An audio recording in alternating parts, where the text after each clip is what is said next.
And welcome to the Take a Breather podcast with Stacy Every and Eric Almeida. We are certified emotional freedom technique practitioners, and on this podcast, we discuss how EFT can help improve your mental and physical health by bringing real healing to the body and to the mind. We also have different types of practitioners join us on the show to tell us about their methods and how they can help facilitate deep healing. As always, please give us a 5-star review on Apple Podcast and like and subscribe to us on YouTube. That helps the podcast out a ton. And today I would like to introduce Elizabeth Di Cristofano. She is a certified functional medicine health coach based out of Westfield, Indiana, and host of the Root of Our Health podcast, which is an alternative health and wellness podcast. Welcome to the podcast, Elizabeth. We're so happy to have you. Thank you, and I'm happy to be here. Thanks again, Eric and Stacy. Of course. So take it away, Stace, with the first question. Yeah, please tell us a little bit about who you are and what it is that you do. Yes, thank you. Of course, my name is Elizabeth, and I am like Eric said, a functional medicine certified health coach. And what that, basically entails is I'm a health coach basically for women over 40, and it's getting to the root cause of, our health. And that is my belief in life. Is always getting to that root cause, never putting a Band-Aid on our either issues, our health, anything like that, because then you're just prolonging, whatever it is you're going through. But it wasn't always like that. I went through my ups and downs in life, in my own health journey, health and unhealthy journey. So how I got here was, like I said, my journey and then my story. Really, and I'm not going to get into obviously a lot of my background, my history, but I've been in corporate, the corporate industry for about 18 years. And a lot of it had to do with, stress and just burnout and everything else like that. And finally, I was decided to walk away. I was like, I gotta get my health back on track. And it wasn't until probably 2 years ago that I went through what's called adrenal fatigue. And that was based on me being overly stressed. And, I'm not going to get too much into that, but that's where I was like an aha moment of I need to get something done, mainly go to a doctor, but I didn't go to any doctor. I just went to a functional medicine doctor because, again, prior to this, I've never been to a functional medicine doctor or practitioner.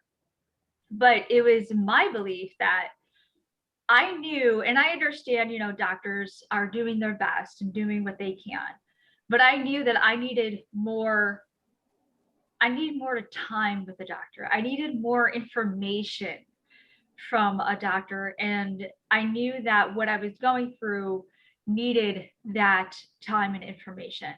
So I sought out a functional medicine doctor, and that is when I was shocked to learn a lot about not only adrenal fatigue, but I was deficient in so many vitamins I thought I was getting. Digestive issues because I wasn't, obviously digesting. I was stressed. So when you get stressed, your digestion shuts off. And when you stress eat, obviously, you're not digesting the nutrients you think you are. So all of that, and then of course, the adrenal fatigue. I was like, I need to get into this more. How can I, bring this to light to other women?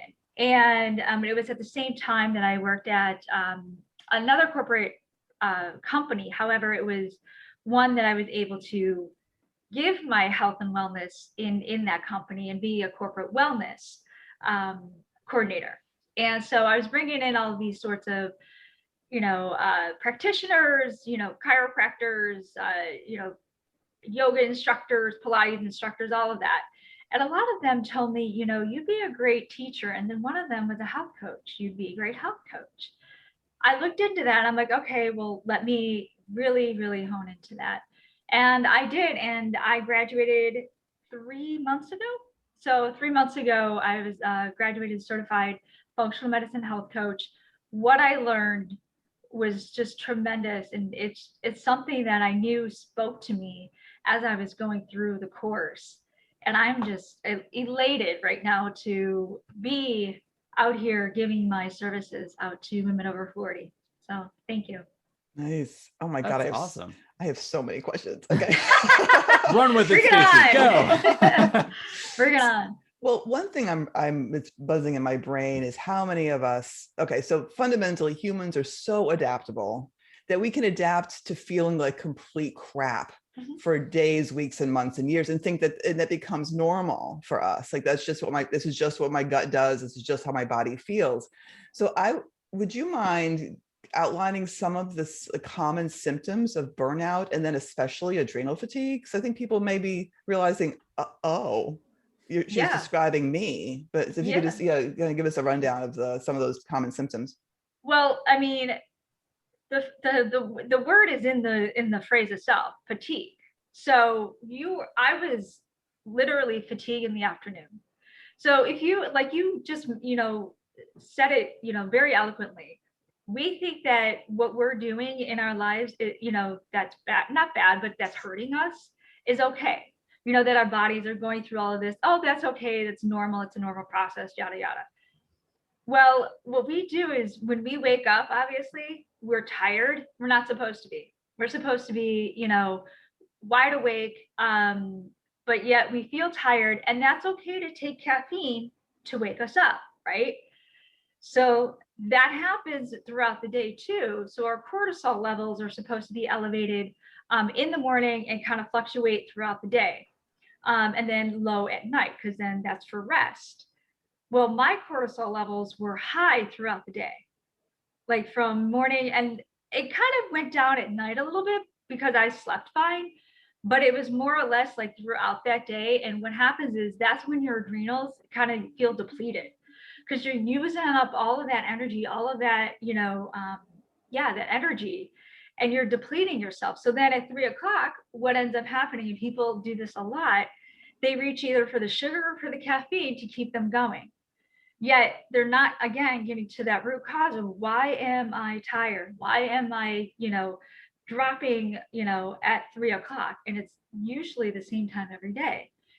And so it's kind of looking at that. It's kind of looking at, okay, what am I noticing? And irritable. The other thing was I was, and I thought, okay, well, maybe I'm getting perimenopause or something, because it was 2 years ago. So it's 41. So I was like, all right, well, it shouldn't happen this early, but maybe it is.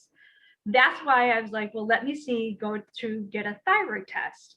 But irritability was another thing. Bloated. I had a puffy face. I can show you pictures, not now, but to where 3 weeks before I went to the practitioner, I took a picture. I was doing, pictures and whatnot, and you could see my face was puffy. And then 3 weeks after the protocol, I took another picture and it was down. So you have puffy face, you have bloated. You're constantly bloated, again, because you're not digesting the food properly. And you're constantly in this fight or flight stage. So you're constantly fighting and you're constantly, overwhelmed.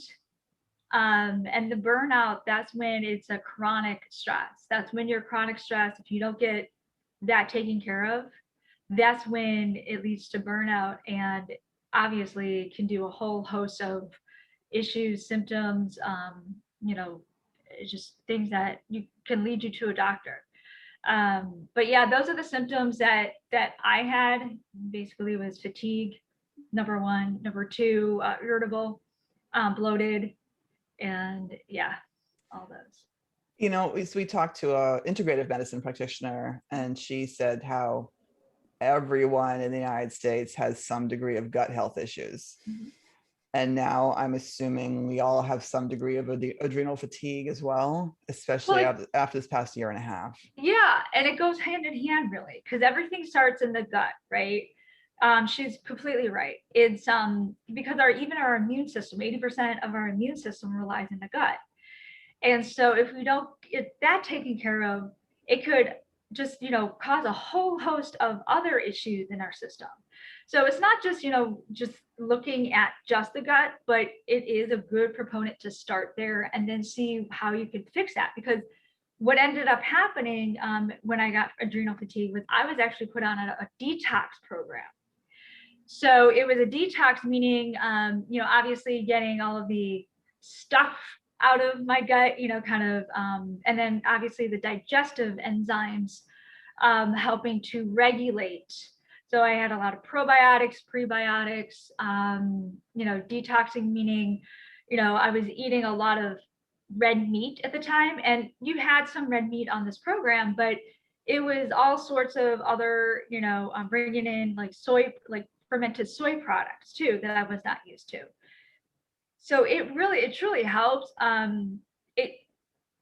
It definitely helped clean out the system.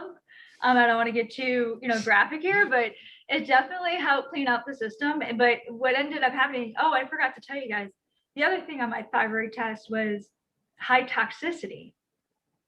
So what specifically? Well, it was, I couldn't tell you off like the exact thing, but I know that I was eating out of plastic containers. So plastic, and then putting them, so the BPA, although I was really good at drinking water, but that's another thing that you have to be aware of too. That could be toxic. But I was good at putting, skincare, non-toxic and all of that. So, but I think it was the containers, and my drinking, like the glass I was drinking out of wasn't a glass, it was plastic bottles. So it was all the plastic, the seeping into the food and all of that. I was like, oh gosh, why did I not know this? But again, you learn. You can't be, nobody's perfect, right? So we're all learning from each other. We're all learning from our mistakes, really. And that was a mistake. I was like, okay, well, now I need to get some glass containers, glasses actually for drinking. So Yeah, the water bottle thing is so interesting. This is still, I'm not sure how, I'm putting this under the umbrella of rumor. I don't remember how verified this has been, but there has been a lot of concerns regarding plastic bottles leaching in estrogen or pre-estrogen components. You're correct. It is hormone disruptors. That's why. Yeah. So they are. So the BPA. So even if it says BPA free, plastics in itself have that chemical in there, and forgive me, I forgot it, but it has that chemical in there to where it seeps in not only with your water or whatever you're drinking. Especially, don't eat or drink anything hot in plastic, and that's why they say plastic bottles are not good either, because when you have it in, it's being transported through, heat, hot conditions. If you leave it in your car and you start drinking it, that plastic leaches out into the water. And you taste that too. Exactly, you do. It tastes disgusting. It does. But I guess if somebody is really thirsty, what are you gonna, but you shouldn't. I'd rather, die of thirst than die of. Right. But no, so that's what, it is an endocrine disruptor. It does increase your hormones. Yeah, so it's another area. It's interesting because I just pinged in my brain, like, so if we're adaptable, we get used to feeling like hell. I'm pretty sure our own doctors have gotten used to a certain level of like physical dysfunction in humans as being normal, and menopause is a prime example of that. So, I not to be, again, too much information, but I had some drastically bad perimenopausal symptoms at one point. And went to my doctor, who said, oh, yeah, that's totally normal. Take some estrogen. Like, she didn't even question that this might be abnormal. And at the time, I didn't know much about functional medicine or any of the more holistic versions, but luckily I had a friend who said, why don't you try a naturopathic doctor instead? Who said, no, and she did a bunch of tests. It turns out it was my thyroid it was it was actually the problem. I wasn't in perimenopause. I had drastically bad thyroid dysfunction that was throwing off my endocrine system, which gave me what looked like menopausal symptoms were actually a thyroid problem. So if I had taken the doctor's advice, I've probably said the story 18,000 times on this podcast, but it's important. You know, if I'd followed the doctor's advice and just gone on estrogen and ignored my symptoms, I would no longer have a thyroid right now. It would be totally dead and destroyed by my own immune system from my bad gut health. So, and it's interesting too, like American doctors, I think, are not doing a good enough job of doing the research and looking outside our own borders, because these intense menopausal and perimenopausal symptoms are not common in the world. They're really bad here with our endocrine disruptors and our bad food and our, you know, the stress, you know, all the things. Yeah. So the fact that, I assume, working with perimenopausal women over 40, I assume this is a huge piece of what you do, working with women to talk about finding the sources of the endocrine disruptors. And I also, so I guess sometimes it's really a question, but I would like to hear more about that. But also, I got to say, integrative medicine, functional medicine, naturopathic medicine. Can you just give a little overview first of like what functional medicine is exactly, like what the focus is, what the principles are, and then maybe how you use it for the women over 40? Yeah. So functional medicine, you know, like I said, gets the root cause, which we, you know, all of them do, like integrative, you know, holistic. It's really like getting to that root cause. But what it is, it's really more, I want to say, we use more, not medicine, but like supplements, and we use more, you know, if food is medicine, basically. It's related. So it's very interchangeable, but I think there's a component to where the functional medicine is more, and that's why they call it medicine, because it's more scientific. And I'm not saying anything else is not scientific, but I think we're more scientifically driven, to where I know integrative and holistic is more natural, you know what I'm saying? Naturally, you know, driven. It's not to say functional medicine is not natural, because obviously, you know, we deal with a lot of food being our, you know, our savior. What, you know, like I said, food is medicine, right? But it's more or less like the science behind your gut, what supplements do you need, what, you know, all of these different things. So that's where I think the distinction is between holistic, integrative, and functional. And what was the second part? How do I? Yeah. So how do you, so using your skills, would you work with, so if I came to you, I'm over 40, I'm having terrible perimenopausal symptoms, you know, irregular, you know, cycles and you know, mood swings and hot flashes, you know, what would, from your perspective, what would you do for me? Yeah, well, first is testing. First is testing. And again, I'm glad that you went through that thyroid. I don't know, did you go through a full-blown thyroid test? Like, it was like a 4-part test. It was the antibodies, T3, T4, as well as the TSH. Yes. So that's the first thing, is kind of testing to see where you're at. And then, you know, we do have different protocols. Now, say somebody came to me, again, like if they had adrenal fatigue, that would be strictly, you know, thyroid testing and all of that. But if somebody were to, you know, come to me with some gut issues, now one of the protocols is an elimination diet. And that is basically taking out, you know, certain foods, obviously, and going through the period of time without these foods, and then reintroducing. So you have like your 5 R's, which is remove, re-inoculate, forgive me, but they're the 5 R's. So it's basically kind of reintroducing these foods back into your system to see which ones are really triggering your issues, your gut issues. So yeah, it's kind of, that's you know, basically what I do is take that test first, and then kind of go from there on each of the different protocols. There's, you know, all sorts of, you know, protocols. So like I said, the detox, or if you you know, there's one for the brain, so the mitochondrial protocol. There's one, so it's you know, there's different ones for different things, but yeah, the testing is definitely number one. So I'm curious with the elimination diet that you recommend if someone's having gut health problems, Yeah. is that comparable to some of the well-known ones that are out there in the world? Like, is that, or is it something more unique to what you offer? So like, there's paleo and gluten-free and blah, blah, blah.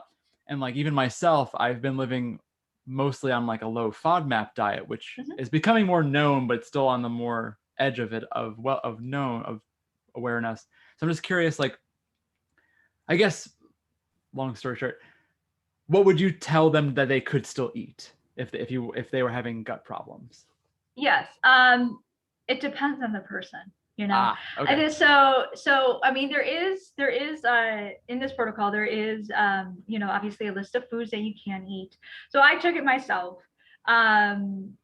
Obviously you know more of the foods you can't eat rather than the food you can.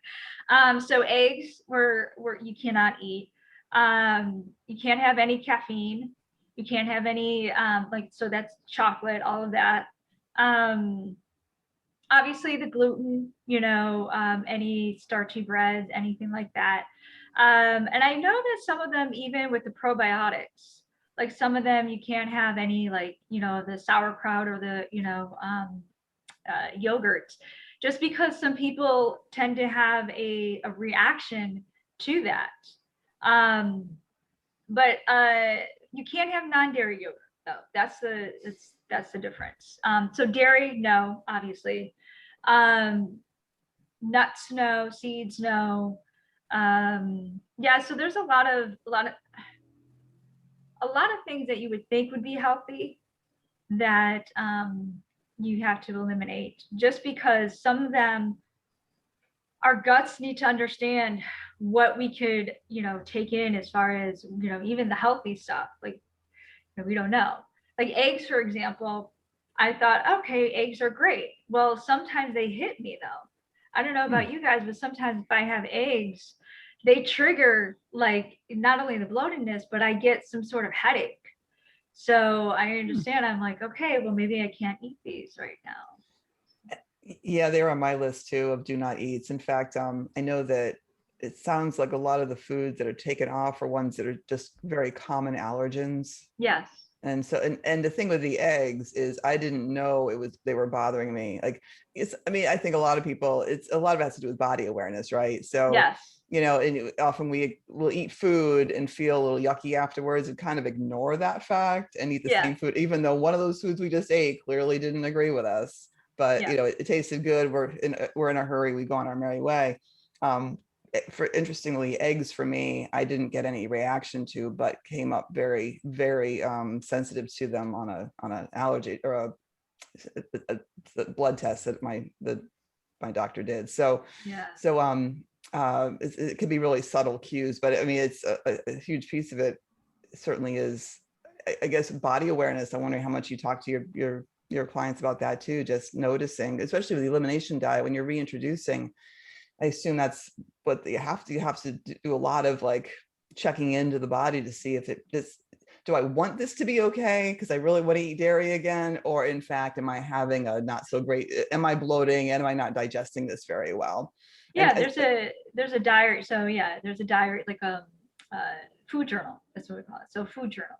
So you write out, obviously it's not just what you eat, but it's also how you're feeling after you eat it, right? So always keeping it with you. Especially throughout this protocol this time.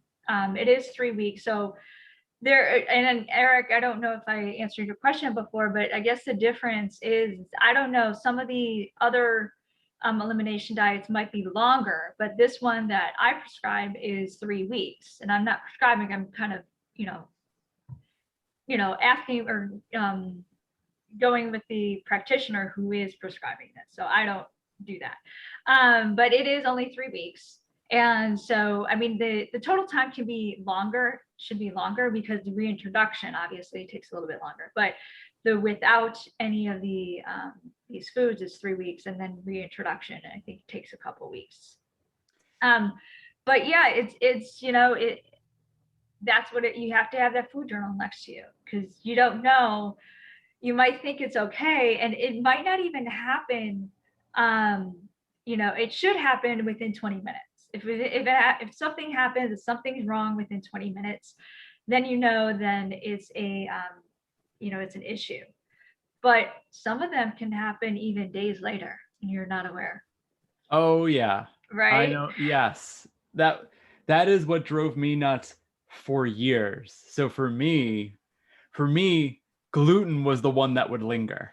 Gluten would be like this little ninja, and it would wait, and then it would make me want to die, and it would be a solid like anywhere from 4 to 6 hour delay from when I ate it, and you wouldn't know. You would be like, "What the hell just happened to me?" For years, I was like, "What the hell is going on?" And it drove me nuts, and then I finally figured it out. I was on a trip with a bunch of friends in New York, and at the time I wasn't a drinker. We went out to a bar, and I just picked a beer that I was familiar with from college. It was Hoegaarden, and Hoegaarden is a wheat-based beer. And like 4 or 5 hours after drinking, I just wanted to die. And if I was we were in a hostel. It was a horrible experience, and that lasted for 12 hours. For it to get out of my system. It was awful. And so, but no, the elimination diet is so important. You're totally right, because I remember when I came back from that trip and attempted an elimination diet back then, I noticed an 80% improvement, which was phenomenal. But then I still had these like weird things, and all of a sudden I was having these real reactions, being like, I don't understand. And then I discovered fructose and being like, son of a, like, so I'd be like, oh, what's wrong with putting honey in my tea? And it's like, no, my body can't handle it. Or like, I was making like apple crisps, and the apples would kill me. Yep. So the apple would be fighting against the granola or something. Yeah. So like my colon was like, which way do we go? We don't know what we're doing. And so, oh my God. And so, so to this day, I have to be very careful with fructose, and high fructose corn syrup is in everything. I know. And so in the States in particular. Well, and and that's unfortunate. I mean, and that's the other thing that, I think we need to not be aware of, but kind of understand is our food system, and that's a lot of things that obviously we, the practitioners, like the functional medicine practitioners will tell their clients or their patients, and I will tell my clients is, obviously not tell them, but it's like, okay, well, you do understand that, what you just ate is the cause for this because of our food system here. The same food in Europe is like 10 ingredients less. It may still not be good, but I mean, at least it's a little bit better than what we're offering here. So it boggles my mind a little bit. And this is where I get a little bit passionate too, is because it's like, guys, stop eating this stuff. It's not good. But at the same time, it's also like, the US, we're completely different. We're money driven. It's all the food, I don't know. It's just the food administration is not my friend right now. No, you're totally right. There's so much emphasis in the States to prolong shelf life to like exorbitant degrees, and thus we put in these preservatives, or on the production side, we're using toxic chemicals when it comes to treatment of our crops and things like that. And those have an effect. And which is so crazy because we have so many forms of preservation that don't require chemicals and things like that. So like they cost more money. They cost more money. No, absolutely. Well, no, I'm just gonna say it here. Actually, doing the spraying, all that, the chemicals and the genetically modified is actually costing more money in the long run than it is to have something organic. Oh, it's like in the long run to the industry, or in the long run to our healthcare system? Healthcare system. Yeah. Well, and both actually, both. Because obviously, if you eat organic, you're not going to be sick, right? But in the other spectrum is how it's made, how it's produced, everything. People think that, I mean, just think about it. It goes through all of these different chemicals and all of these different processes, and yet it's $1 on the shelf. Whereas if you have it's grown and I pick it up out of the ground, put it on the shelf, it's $5. It is kind of weird when you think about that. Be like, wait a minute. That is true. Right? It doesn't make sense. It doesn't make sense. But who knows? So I mean, that's again where I think we need to be a little bit more educated on. And it's unfortunate. It's in like the low-income housing areas too, to where that's where it's really pushed. So you kind of have to take a step back and see kind of like the circle, like how, the circle, I don't want to say circle of life, but kind of like how it's forming, like the people in low income housing or, low income areas don't have Whole Foods or don't have places where they can get really good, healthy foods. So what ends up happening in those areas?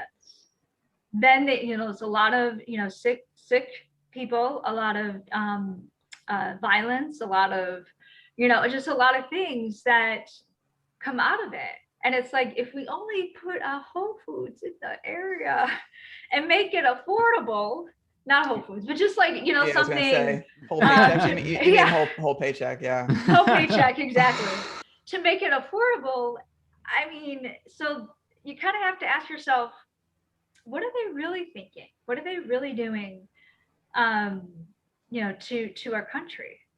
So, it's just a thought that I know we're going way off tangent, but no, it's fine. No, I mean, but yeah, it's just a thought, Well, it's,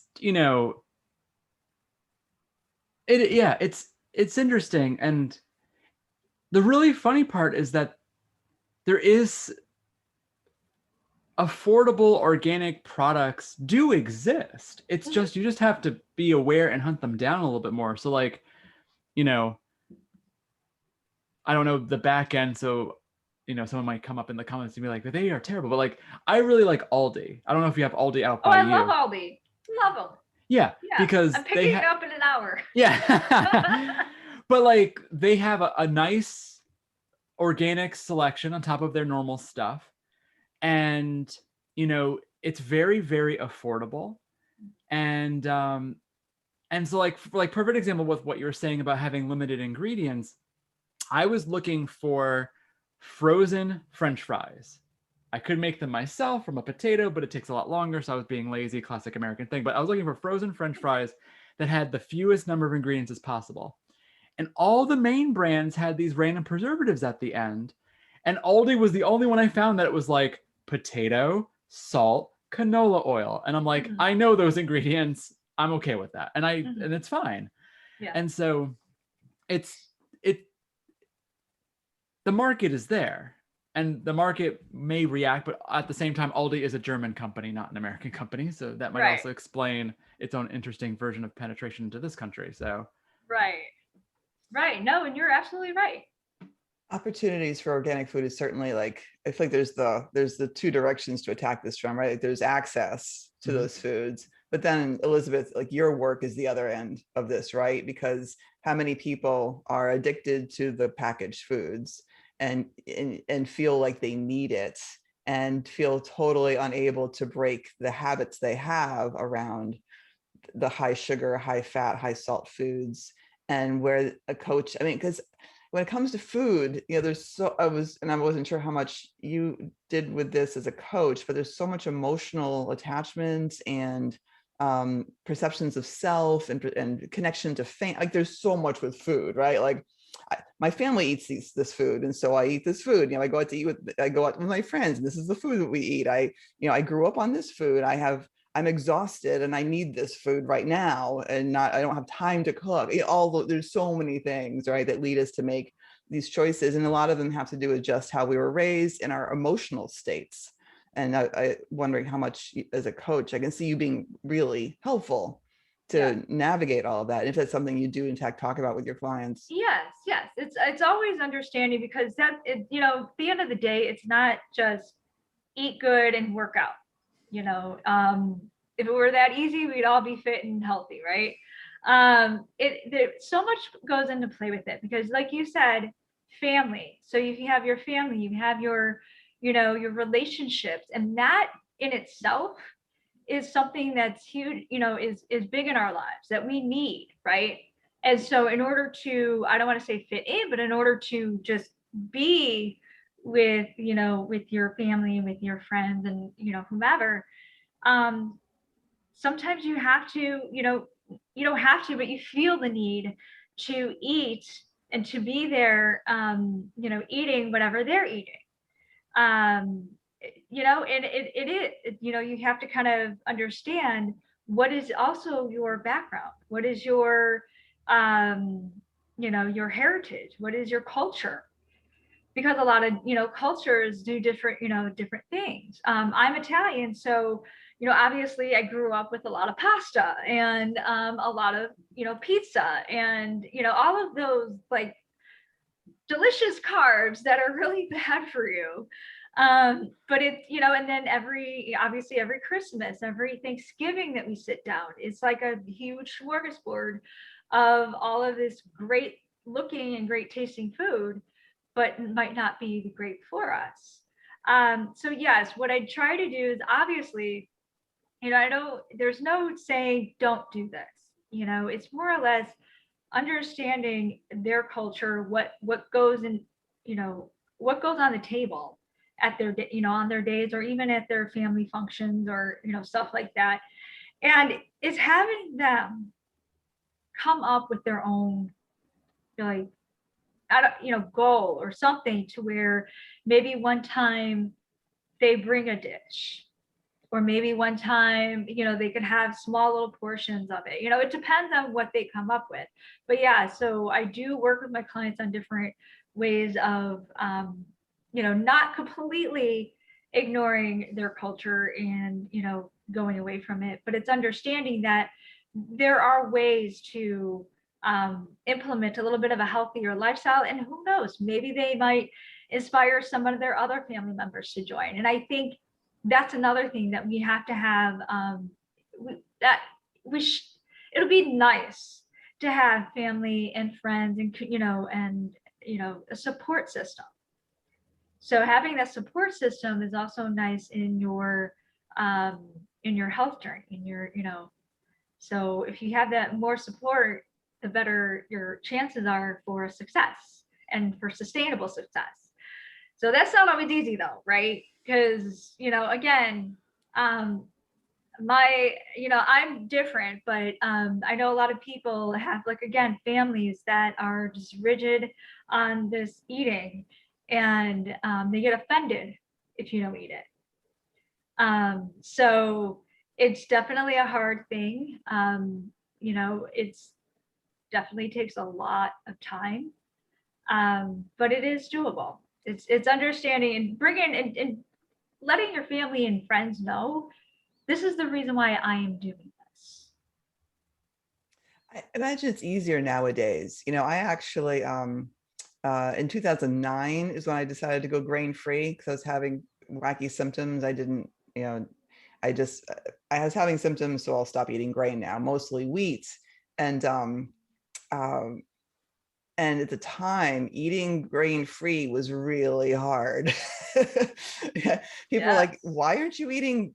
Oh my gosh, why? But how will you get all your vitamins if you aren't eating bread? Like, I literally had family members say that to me, like, there's these things called vegetables people have been eating for thousands of years. I don't know if you've heard of them, and finding any kind of, and I started off being gluten-free actually, and then went to grain-free eventually. But I mean, there was no gluten-free stuff. People, keto was just an idea in someone's brain. Paleo had just gotten relatively popular, or it was starting to. So, but nowadays, I mean, I think there's just so much more awareness, and there's so many more food choices, all these non-dairy choices, and other grains besides just the wheat everywhere. I mean, God knows the landscape is still riddled with wheat and dairy as far as the eye can see when it comes to eating American food, but there's definitely more options and more awareness. I think that people aren't able to eat that. Not everyone can eat this stuff all the time anymore. Yes. And I mean, and yeah, awareness is out there. You see it in restaurants, like gluten-free, pizzas, gluten-free this. We have a gluten-free menu. And yes, the choices, I love that people are being more aware. I just caution on the marketing behind that. There's no gluten in water, so why do you need to put gluten in gluten-free water? Yep. No. Yep. I've certainly noticed that. I've certainly noticed like certain products will start saying, it will be like, oh, we're gluten free as well, and it's like, you never were full of gluten. Like, what are you talking about? I think I saw Peeps once at Easter advertising gluten free. like seriously. So yeah, while it is out there, and this is again a great thing because we are making strides into having awareness and people finally asking questions, and that's what we want. We want everybody to ask questions about their own health, and I think that's where I like to empower everybody, not just women over 40, but I just like to empower everybody to ask those questions. If you do see a regular doctor, that's fine, but kind of do your own research a little bit. Ask those questions about why, like, I say, okay, well, I just had some wheat and I feel like this. Why am I feeling like this? Or I just making that connection. But yes, the awareness is out there. People are starting to eat more holistic, which is good. I see a lot of people being more on the, some go to the vegan area, the vegan aspect of it. Others, obviously go another route, carnivore diet. But it just also depends on what, I don't like to I used to do the label thing, right? So I used to do, oh, I'm paleo, oh, I'm keto, oh, I was carnivore for like a hot second.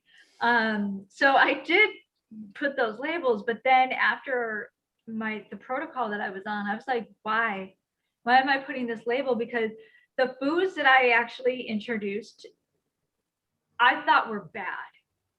So like I said, like the soy, because everybody out there was soy is bad, everything is soy is bad, right?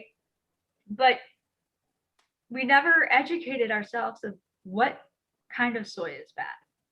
The genetically modified soy, obviously, that is being fed with all of the animals, to all the animals, and also in a lot of the packaged goods. The soy milk, which is from cows, or not cows, but like from it's just genetically modified. All of that, so sprayed to hell, I processed, assume, also sprayed, and yes. So, but the fermented soy, so the soy that's not genetically modified and sprayed and all of that, is actually very beneficial. And I didn't know that. And it was just, so at this point, I'm like, I'm not a carnivore, I'm not a keto, I'm not, because I'm eating more, carbohydrates, and I'm not paleo because I'm eating legumes and, certain things. And I'm definitely not carnivore. So, oh yeah, I'm just eating. Right. I'm just eating. I'm eating healthy. Like I'm eating foods that are sustainable, that are healthy for me, that I know I could ingest. And yeah, sure, there's certain things that we just talk about, we can't. But knowing what you can, don't say, oh, I can't have that because I am keto, or I can't have that because I am paleo. What if your body's changing? Your body's going to consistently change. And so you need to feed that change, like feed whatever it needs at that moment, if it's good. It's interesting that at some point in the last X number of years, people got it into their heads that there was one right diet, and each person came up. I mean, our whole, if you read Gary Taubes, Why We Get Fat, mm-hmm. He actually did an earlier book that was really dense in the research. He exhaustively researched studies about food in this country for like the last 80 years. And this one guy in government was certain that everyone should be vegan. and he single-handedly created the food triangle where we're supposed to have like 10 servings of grains every day. Like that was his idea. Yeah. And he shaped food policy in our country for the next 30 years and the diabetes rates went out of control. Yeah. So like that there's just, but my point being, like, so keto is the way, paleo is the way, carnivore is the way. When why don't we just say there's all these different ideas of how people can eat? Mm-hmm. And but what I love about the elimination diet and the 3-week thing, it's an opportunity to do research on your own body. Yeah. And learn, because my first elimination I did when I tried paleo back in 2009. I was stunned at how much better I felt taking out the sugar, the dairy, and the wheat all by like in the grain. Like after 2 weeks, I felt like a whole new person. But it was actually the more recent elimination diet I did when I discovered I was also sensitive. After I realized I had thyroid was in such trouble, it was actually the 3-week mark where I noticed like brain fog was gone and a whole host of other things. So, there's that initial fear and anxiety and worry about doing any kind of diet. But when it's only 3 weeks, and then you see the benefits, and then I also discovered that, it's funny, like once your body is not pestered with food it hates, it doesn't want it back again. No, and know it like this. You know it instantly. It's like it's not. You don't even have to swallow it. It's like as soon as it hits your lips, it's like. I know. I was putting up with that crap for years. Like our body adjusts. Like, okay, you're going to keep eating this over and over. I'll make sure it doesn't kill us because we have to function. But then once you take it out, like, oh no, I'm not saying you're not eating any more dairy. You're not eating any more wheat. Eggs, forget it, girl. So once you have that, like the shift in your body, it's much easier then to maintain.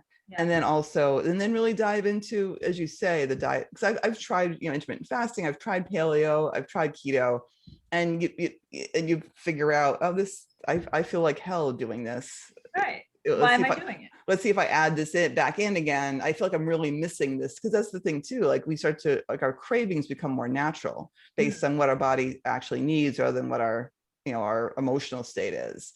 So I feel the need for some beans right now. I'm going to go ahead and I'm going to eat the beans. Hey, I feel great now. So you get to have that conversation with your body. Yeah. And that's beautifully stated, because I think the more conscious and the more aware and the more mindful you are of what you're putting in your mouth, the more conscious and aware of what you're not going to be putting in your mouth, and you said it before, I want to kind of go back to where everybody, the reason obviously why, the companies make food so satiating, so like they sweet smelling and great, is to attract people to eat it or drink it. And people are addicted to it.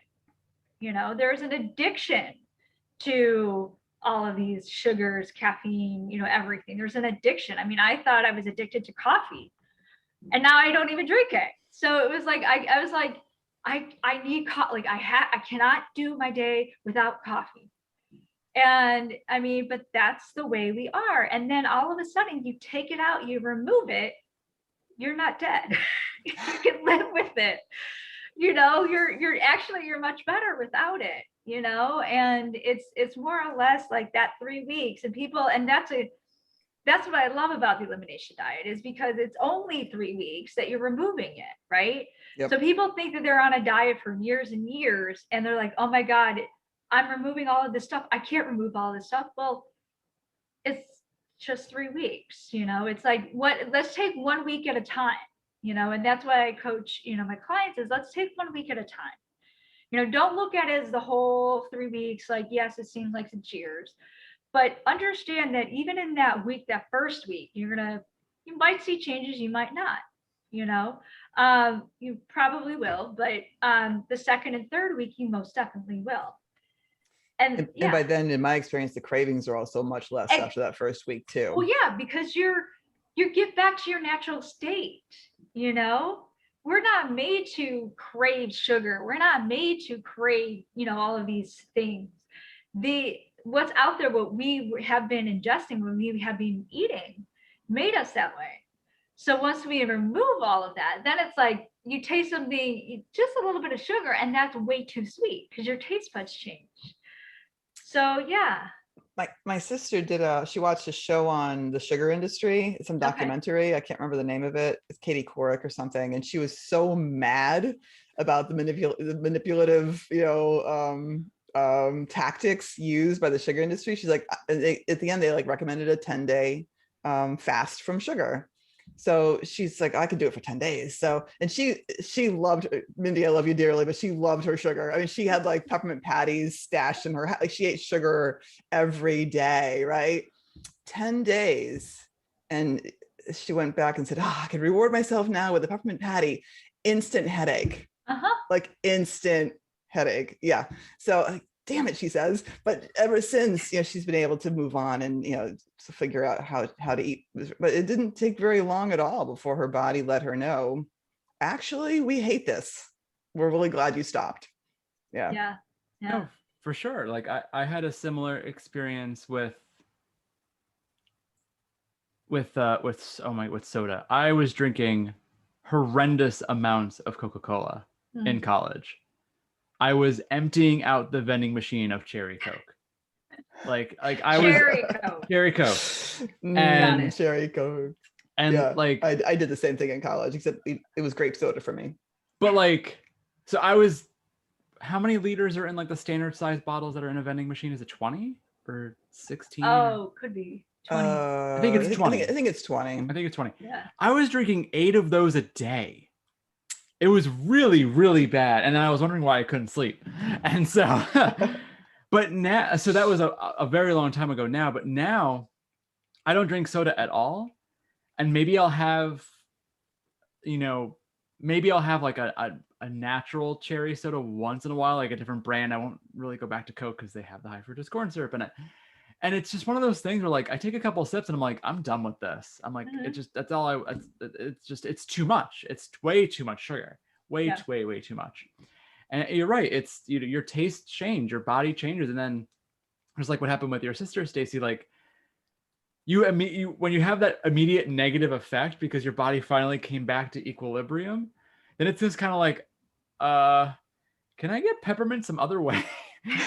Like, is there another way I can enjoy peppermint and chocolate without me getting a massive headache? Like dark chocolate and peppermint. Yeah, like a regular peppermint leaf. Yeah, dark chocolate and some peppermint oil. Yeah. I know the mind, the switch that flicked in my own brain was recognizing that so these foods clearly didn't work for me physically. It truly was an emotional craving. So how else can I nourish myself? Like I'm looking to treat myself. I'm looking to be nice. Like, let's treat myself to the ice cream sundae. Let's treat myself to the giant cup of coffee. What else? How else can I fulfill that? Clearly, I want to treat myself is the fundamental issue here, right? Like maybe I want, and then why do I want to treat myself? Am I tired? Am I bored? Am I lonely? Am I, want something to do? And then for me, it's a lot of it's been about, how else do I in fact treat myself instead of using the typical array of terrible foods that hurt my body. Bingo. And that is what I do. I get to why do you need to treat yourself? Why do you have that feeling? And a lot of times you have to ask that why like 10 times maybe. Because I find that, the first thing, and it's more or less like the surface thing. Well, because I want to, I did well on something or another. And then once you ask why and why and why, and you get to that deeper level, sometimes you have to go like, through your maybe childhood or something that happened to where you didn't get treated, like you didn't get, your treats when you did good back in the day. So, it kind of brings up like certain things, and I'm not, a psychologist or anything, but I'm just saying like when you ask that question, when I ask these questions in my session, that is the true nature of getting to the root cause. It is the true nature of understanding why we do what we do. And that is, basically, I get stressed out easily. Well, why? Well, it's because I need to achieve, I need to find this achievement. Why? Because I thought that I was not good enough. And why? And it's like kind of going through all of these things. And so once you get to that last why and understand that very bottom reason, that core, then that's your baseline. Then you can work from there. Then you can dig out whatever you need to do, because then that person, that individual, is free. They're free from all of this baggage that they're bringing on in their life, that they need to do this, they have to do this, they should do this, they didn't do this. And so once you get to that bottom, they're free of all of that. And that's when you can start, the transformation. Nice. No, yeah, 100%. We do the same thing with our work with EFT, where there are actually specific techniques around food cravings, because most of the time, yes, there can be the biological craving for the sugar, for the fat, and things like that. But a lot of the times when the dependency on caffeine or dependency on chocolate or sweets or whatever the heck it is, there's almost always some kind of emotional undertone of like, I only got to eat this when I was a kid, when my parents were happy with me, and now I want that satisfaction again today, and again and again and again and again. And so, and all of a sudden you've gone through an entire bag of Twinkies or something like that. And so, yeah, it's so important, because you're right. When you do the why questions like you do, and you eventually go from, I want to eat this food, all the way down to I'm just lonely, and it breaks the cycle, because then when you look at the food, it's like, I'm lonely, this isn't gonna do it.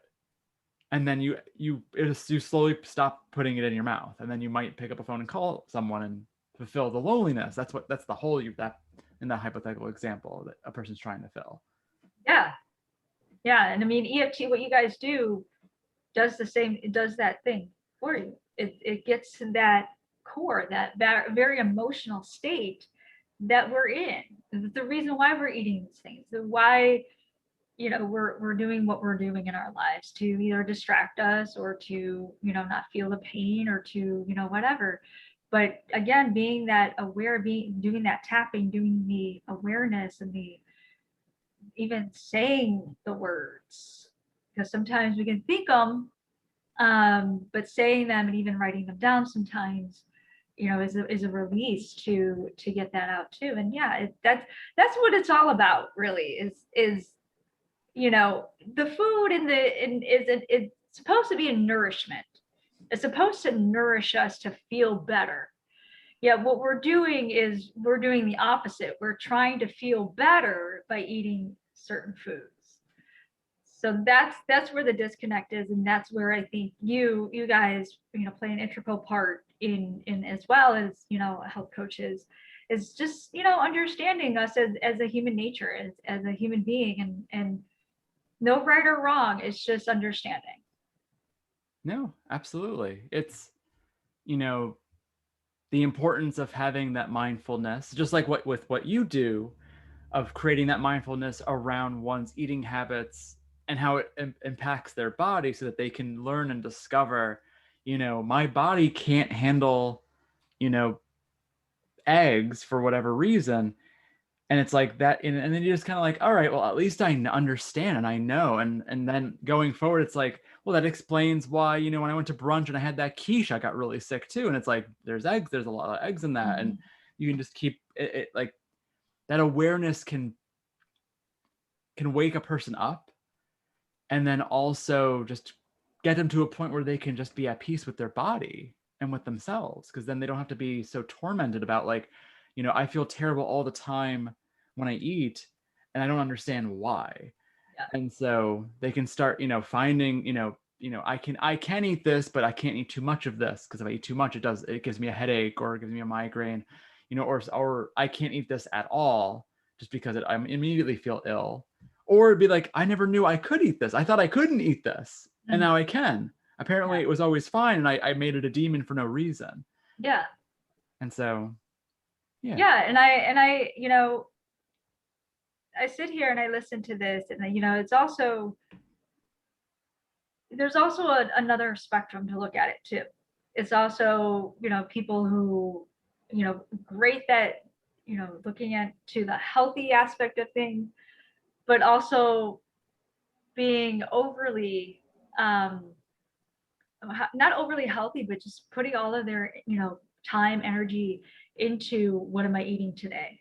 You know, am I eating, what am I going to eat today? What am I going to, you know, oh, I'm going to, you know, have to eat this, or, you know, I can't eat that because it's bad for me. So putting all of the emphasis too on, you know, being healthy, I think is the other end of the spectrum of being unhealthy. And it's still being unhealthy because you're not living a life of just being. You're constantly thinking about what to eat, what, you know, not being socialized, you know, social, because you can't go out to eat because there's bad food. So having that relationship with food is also a key. A healthy relationship with food is also a key, you know, to living a good life. Yeah, I'm realizing that honestly, like a lot of the diets that are touted and the way people perceive them, you're really just transferring one type of dysfunction for another when it comes to, you know, I'm putting food into my body that I know I shouldn't eat, but I'm trying to drown my sorrows. I'm trying to numb out. Okay, now instead I'm obsessing and feeling compulsive, and I need control over what I'm eating. And so it's really just, it's kind of sidestepping at that point into, I mean, ideally you're able to do it enough to help your body. It's not necessarily exactly sidestepping, but it has the potential pitfall Yeah. of simply trading one, you know, one destructive behavior for another. And yeah, and the reason why I bring that up, and you said it again very, very eloquently, is bringing in that word control. How I know about this is because I went through it. So I didn't have a good relationship with food for the longest time of my life. So I was anorexic back when I was 15, and then um, I wasn't diagnosed this time, but it's orthorexia, and that's what they call you know, individuals who um, are kind of like so anorexics obviously don't eat, but orthorexia focuses so much and controls what they're eating, meaning, you know, again, everything that's, again, quote unquote bad or good. You know, you can't have, you know, certain oils, you can't have, you know, certain, you know, meats, or certain, like I freaked out when my what do you call it? My spinach came in, like I ordered organic spinach and it wasn't organic, and I freaked out. And so it was like, you know, then I kind of understood that there was something bad, like wrong, but I never got the help that I needed when I was anorexic. So it kind of like showed up way back when I'm, you know, obviously you know, getting healthy and doing what I'm doing. And it was like, oh, okay. So now, I mean, I'm like getting better. I'm still obviously kind of, you know, sometimes I feel that trigger. But yeah, it's just that's why I'm so passionate about getting to the root cause. It's like, there's where, you know, and there's triggers, there's, you know, mediators that come about in your life that'll definitely kind of get you back to where you don't want to be. But it's understanding, it's that mindfulness of what's happening in that moment and how can you get out of that moment. So yeah, that's why I brought it up, because I don't want it to be all like, you know, everybody's unhealthy, but there's an unhealthy form, you know, and it's more common than you know, that people are, you know, getting healthy. That's awesome, but then they're going on that other spectrum of I can't eat anything else but this.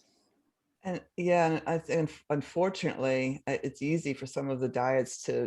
to tip into that. I mean, Weight Oh yeah. Watchers is a prime example in my mind. Like having to, like I knew people were weighing their food and, you know, for every meal, and, you know, counting, literally calculators on with the calorie counting, and I guess I want to say out loud that for everyone to feel who get caught in the behaviors of eating emotionally and then also wanting to control their food, to just be gentle with ourselves, because we have so many. I mean, the eating emotionally is something we're practically trained to do between stress and culture and the food industry itself.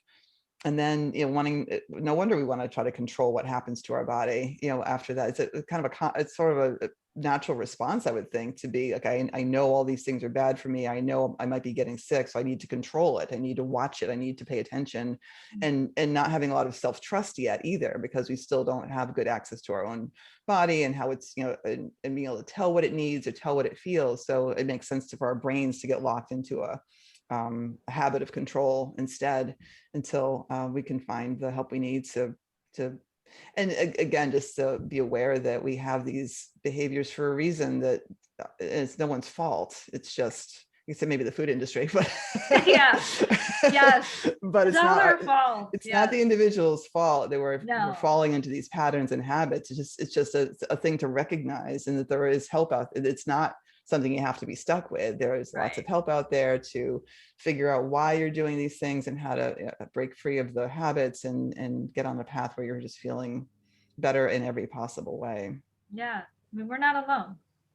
We're there's a lot, like I said, there's a lot of people going through the same thing, and it's like power in numbers. You reach out to somebody else and see how you could do your own research. Again, those food industries, the packaged, foods and all of that, they're there to get you to buy it. So what we need to do is we need to arm ourselves to, understand ourselves to, it's just knowing ourselves of, like, again, what is triggering us? Why are we emotionally feeling this way? And why do we emotionally need to grab for certain things or not grab for certain things? And how could we get to that point to where that doesn't even matter? You and I, all three of us on here are talking. Why? I'm not thinking about food. I'm not thinking about what I'm going to eat next. So that's what and I think really, ultimately, I think COVID had a lot to do with a lot of the emotional eating, with a lot of even, what I just stated, I think a lot of that had to do because we were ostracized. We're not able to be the connections that we are humanly should be. We needed comfort. Like we really needed comfort. Yes. We really needed the comfort. Everybody was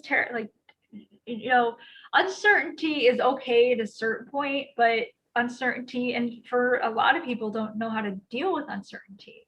So the only way they know how to deal is through, harmful acts sometimes, or harmful thoughts, or it's I'm hoping it's getting better. Crossing my fingers, it's getting better. But I do know that it was a dark moment, that year, that it was just like, it's a lot of stuff, a lot of crazy things going on in people's heads and households. Yeah.